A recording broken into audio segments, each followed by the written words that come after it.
If you are lazy like me, you are going to love this recipe. This is probably the laziest recipe we've ever done. It is our one pot pasta.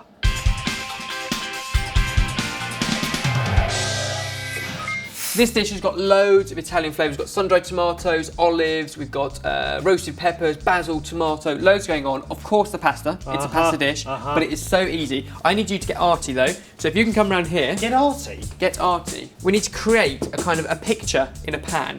This is one pot pan, it's kind of speedy, it's super lazy, but basically put everything into one pan and put it on the heat. There's a lot of ingredients for a very lazy dish. But they're Italian in flavour, but they're also very dry store ingredients. Okay, we'll come back to that in a minute. But first, pasta, obviously dry store, going to go into a really big pot. Now I'm going to give you lots of ingredients. All we need to do is kind of chop those up maybe in half. We've got some pitted olives, black, straight out of a jar as well. We've got some roasted peppers, maybe a couple of those if you could take and slice. And then I'm going to take onion and garlic and peel and slice those. If you look online, there are loads of different versions of these, like people doing kind of flag shapes, Italian flags, and different arrangements. Yeah, so no pressure. Make yours look good. Now, I know what you're thinking. You're going to be asking, can I replace these with something else? Can I replace these with something else? Yes. Yes to all of them. You can make this completely your own. Next up into our pan, we've got some fresh basil, so you can literally just rip that in. And I've got two herbs, or actually one's a spice. We've got some dried chilli, that's going to go in there, and some dried oregano. Or, if you're lucky enough to have herbs behind you, use them, but the principle of this dish is dried stuff where you can. I love the smell of basil. Smell that. You smell that? You smell that? I'm not sure that, that works, Barry. Can you smell it? Can you smell it? Can you smell it? Not smell it? sure that works. No? Last pieces, a handful of parmesan, a jug of passata, all weighed out quite accurate with passata because it's liquid and you need the right ratio of liquid to pasta. So normally you'd cook pasta and sauce separately, combine them afterwards, but this is all in one. All we need to do is add the water in. Best bit, hardly any washing up, just one bowl, and the bowl you're eating out of. Yeah, but then to be fair, when was the last time you washed up after sorted filming anyway, ever? How many recipes have we done from this kitchen? How many times have you washed up? Go grab your camera. It's worth pointing out, the water has to be measured in ratio to the amount of pasta you're using. And we've gone for farfalle pasta, which is like the bow tie pasta. Farfalle or farfalle? Correct me if I'm wrong, but it's one of those. Or you can use penne or any of the other choices. Pasta shapes, bow tie pasta, all the water in, heat on, bring it up to a boil and cook it for about 12 minutes, pasta will be done. In the meantime, we can make garlic bread. Yes. Okay, so I think garlic bread and pasta, great combination. Amazing. Mike made the point a little bit carb heavy. Some of you agreed with him. Okay. You don't have to do it. But most of you said his body is a temple. Most of you said that we did need garlic bread, so here it is. Something we can do in the same time it takes for that pasta to cook. Into there, we're gonna add strong flour. This is like a flatbread, a garlic flatbread. Because this isn't a yeasty bread, we haven't got time to let it prove. This is really speedy. We're going to put a little bit of baking powder in there as well. Garlic powder for our garlic flavour. About 3 tablespoons of olive oil, which is behind.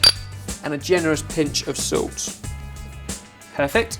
Some warm water going in as well. Hey, if you didn't catch all of this, all the measurements and the weights are on the website sortedfood.com. So as ever. Turn it on and knead it. You can do this by hand, but the machine takes all the labour out of that. In the meantime, make a very simple garlic butter. If you can season it up with salt and pepper. Seasoned. Good. We've got loads of garlic in our bread, but also I'm going to add a little bit into the butter as well, along with herbs. I don't think it's over garlic bread, can you? I don't think so. No. It should have almost a fire to it when you breathe out. That's the way to scare off the date.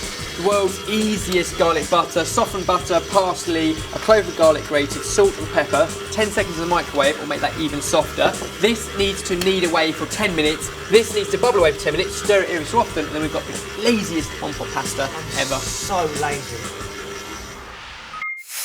Now we've rolled one of our flatbreads out, nice and thin. We're going to smear it with garlic butter. That is a lot of garlic. We're all friends here. Probably won't be kissing you later, so it's probably not a problem. When you say probably, Ben, I really hope you won't be. Well, point proven.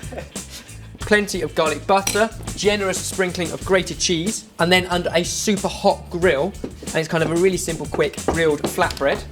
So excuse me for leaning. Meanwhile, we can plate up our pasta. This is so quick.